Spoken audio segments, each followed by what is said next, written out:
medical news.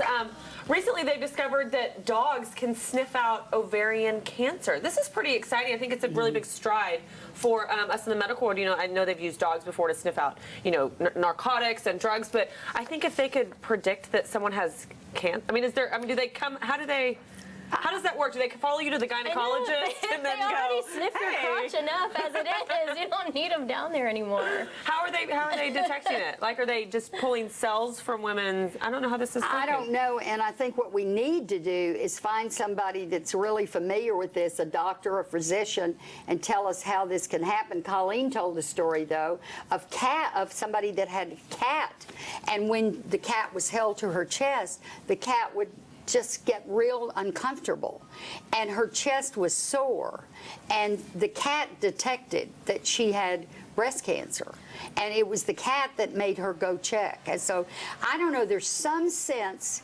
some auditory sense or something in animals that we don't have. You know, hearing shrill signs and shrill whistles and things like that we don't perceive that they do. Right. I think it's a fascinating subject. Yeah, animals are always, they pick up on stuff. They're really perceptive. Now it's going to make me nervous every time, like, I hug my dog if she's, like, doing something where I'm like, wait, am I dying? Like, How is your dog? Fancy's good. Now, you work with rescue groups, don't you? I do, And so I just yeah. recently rescued a dog from the Humane Society of Dallas. Oh, and good for you. I am so in love with her. I bet. What kind of dog is and she? she's cuddles with you at night? Oh my God, she is like sleeping. She thinks that queen bed is for her.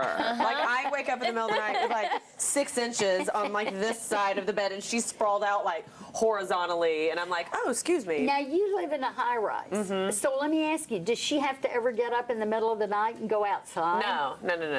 Really? I don't give her that option. Well, and I asked my good friend Tara Harper, who, you know, has worked with Paws in the City, and now that she has Dallas Paws, I asked her, I said, well, is Fancy going to pee in the bed if she really has to go? She goes, no, because dogs won't pee where they sleep. And I was like, Yeah, that's right. oh. And I go, well, so what if I sleep in? She was like, they're kind of like humans. Like, if it's bad enough, you'll wake up in the middle of the night, but you will stay asleep as long as you can.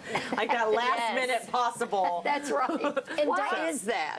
I don't know. They can hold it so long too. If it's raining outside, my dogs won't even set I know, foot that's out so there. amazing. And sometimes it'll rain for 8 hours straight. And How many next dogs thing, do you have? I have 2. Okay. And so finally, when they get to go, I'm like, how did you last that I know, long? it is amazing. Yeah, and And then I I get wander around upset. going, uh-oh, I'm going to find a spot or an accident somewhere. Like, I was gone a long time yesterday. I was gone for almost about 10 hours yesterday working on a photo shoot in Fort Worth, and I came home literally at almost like 12:30. By the time I walked Fancy, it was almost 1 o'clock, and I'm like, I am so sorry. I'm like apologizing to this dog. I'm like, I'm so sorry, baby. I'm so sorry. And we like went and walked, and she was fine. And but she was fine. Yeah. Do you have a little kennel for her? Yeah, Does she stays in a little crate when I'm not there, which she punishes me when I put her in it. I'm like, give me a kiss, and she'll just look at me like, Do you know, kissing you. you've Put me seen in a our crate. dog Smokey. Okay, so when we leave Smokey, it's so cute because we'll say, okay, Smokey, go get in your box.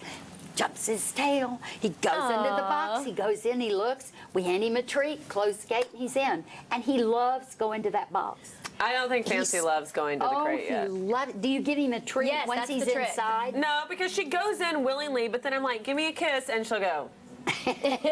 Like, Give him a treat or two. Yeah, give her a treat and she'll love it. Like every Okay. Because time. I'm telling you, Smokey's tail gets up, and he knows we're going to be gone for maybe 4 or 5 hours, and he just goes right in. dogs are sick. I really think that like she and I could talk to each. I could tell you what she's thinking. They I'm can glad you have that communicate. dog. I love her. I love her. That's just, you're just practicing on having a little baby one of these. Okay, you sound like my mother. Let's pump the brakes on that. Yeah.